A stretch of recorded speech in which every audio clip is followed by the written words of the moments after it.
ख़बर शामिल करियूं था। मटियारी मां हैदराबाद सब्जी मंडी माछी ॻोठ जे रहवासण 5 ॿारनि जी माउ अनम दर्स पंहिंजे मुड़ुस ऐं उन जे भाउरनि सोहराब दर्स, बहराम दर्स ऐं मुड़ुस जी भेनरनि परवीन, नजमा ऐं ॿियनि ख़िलाफ़ एहतिजाजी मुज़ाहिरो कंदे इल्ज़ाम आयो त मुंहिंजो मुड़ुसु इक़बाल दर्स मवाली आहे जेको मूंखे ग़लति कमु करण लाइ चवंदो रहंदो हुयो, जंहिं करे आउं उनखे छॾे हिते उॾेरोलाल पंहिंजे माइटनि में आई आहियां।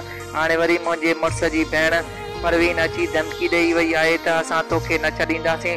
तो असांजे भाउ पंहिंजे मुड़ुस इक़बाल खे गुम करे माराए छॾियो आहे, जॾहिं त जंहिं मामले जी मूंखे का बि ॼाण न आहे। मुंहिंजे मुड़ुस खे उन्हनि गुम कयो आहे। हाणे मूंखे ब्लैकमेल करे रहिया आहिनि त तूं असांजे भाउ खे गुम कयो आहे। मूंखे ब्लैकमेल करे पाण सां वठी वञणु चाहिनि था। इन्हनि ख़िलाफ़ क़ानूनी कार्रवाई करे मूंसां इंसाफ़ कयो वञे।